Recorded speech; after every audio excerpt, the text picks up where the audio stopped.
CR પાટીલે આજે helpline સેન્ટરની મુલાકાત લીધી હતી।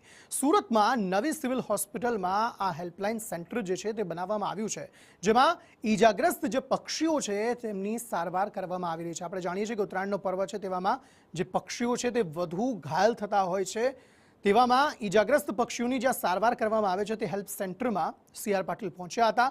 અત્યાર સુધી પક્ષીઓને લગતા 38 કોલ આવી ચૂક્યા છે। તેમની સાથે મેયર દક્ષેશ મવાણી સહિત સુરત પ્રમુખ જે છે તે પરેશ પટેલ તે પણ તેમની સાથે હાજર હતા।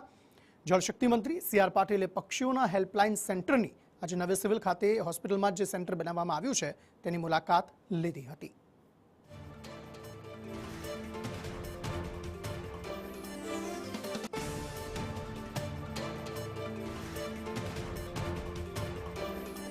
મેયર દક્ષેશ મેવાણી પર તેમની સાથે ઉપસ્થિત હતા। સીઆર પાટીલે હેલ્પલાઇન સેન્ટરની મુલાકાત લીધી છે, ત્યાં ઉપસ્થિત હતા અને આસપાસના લોકોનું અભિવાદન ઝીલતા સીઆર પાટીલ ત્યાં જોવા મળ્યા હતા।